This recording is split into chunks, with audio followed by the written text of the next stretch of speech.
Hey James, John here. Finally getting a chance to respond to your atheism, theism, and naturalism video.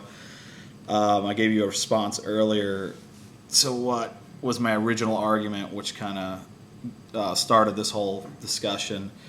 In those two items where I was saying that atheism is making absolute claims about reality and therefore it bears an onus. It bears an onus also because it's attempting to persuade, and another reason, a third reason it bears an onus is because most of the world's population is either theist or deist. So just in that sense it bears an onus too, because it's a minority, and that doesn't have any reflection on whether it's true or not. I just wanted to put that in there. And the second argument I was asserting was that atheism is not the default position of a person. The default position is ignorance, because you have to first hear of the concept of deity to decide whether you accept or reject it. And atheism as a description would only apply in that sense. But atheism is not a description, it's a position that somebody consciously holds on a given subject of deism or deity.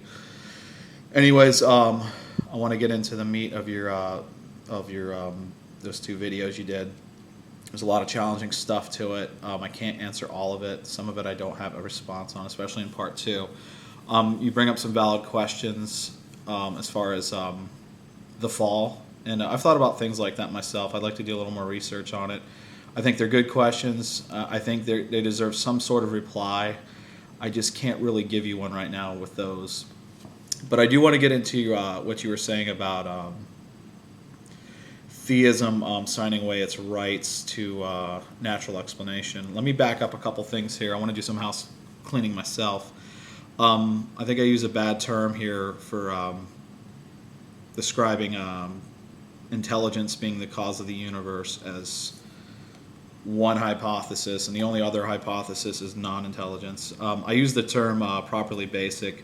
I shouldn't have used that term. What I meant was that it's reasonable. It's a reasonable starting hypothesis, and to me, it's a reasonable hypothesis, and it's only one of two. So I think it's a reasonable hypothesis to say that intelligence is the cause of the universe, and to explore what that means, as much as you can, using as much data as you can. And that's all that I meant by that. And I was more or less saying that. I was backtracking. In one of my older videos, I mentioned that people invoke intelligence. We've always invoked it. The Greeks, the Romans, ancient pagans, Hebrews. We've always invoked some kind of god or deity that caused the universe. And while that's true, I didn't want to use that as my final argument for it. So now my final argument is it's a reasonable hypothesis to explore as a starting point, and that's what I meant by properly basic. It's just I don't see anything inherently wrong with positing that as an exploration. The next thing you stated was theism signs away its rights to natural explanation being the cause of everything. I'm pretty sure that's what you said. I agree, and but you're conflating two things here. You're conflating using one term, and it's called naturalism. But there's two things going on here that you're conflating. There's methodological naturalism, which is basically saying the scientific method is the best way we can study reality, physical reality at least. And the other idea that you're conflating as the same thing is metaphysical naturalism, which is saying that the natural world is all there is, therefore nothing supernatural exists. Those are two different things. So you're right, and you're also wrong in that way, and with all due respect. Theism signs away its rights to metaphysical naturalism, saying that the natural world is all that there is, and nothing supernatural exists. I completely agree with that, but that's a philosophical assumption.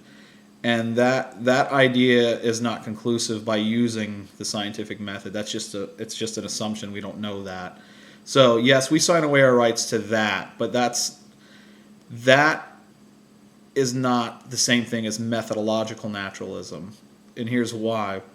Theists believe there is a physical world. We don't have a problem with that. And we don't have a problem using the scientific method exploring the physical world, using physical methods to explore the physical world. We don't have a problem with that. We're just saying that ultimately the physical world owes its existence to something supernatural, something outside of it. So it doesn't follow that theists have to sign away their right to using physical methods to study a physical world they believe God created. That doesn't follow at all to do that. So the only place we part ways is when it gets metaphysical, when you're making an absolute claim about reality. There's nothing supernatural. We just don't know that. We can't say that. You're assuming that. And you also mentioned something about the track record of naturalism. Again, we gotta split what you mean by this. There's a track record for methodological naturalism, which is the scientific method. Nobody disputes that. There are plenty of theists who are scientists who use that. I mean, Newton himself was quoted as when he was asked, why don't you infer God into your physics? And he says, I have no need of that hypothesis. He's looking at a mechanism. He's not going to invoke God in every step of the way. So, I mean, that's one example. I mean, there's theists right now that are scientists who are using methodological naturalism in their work. So, I mean,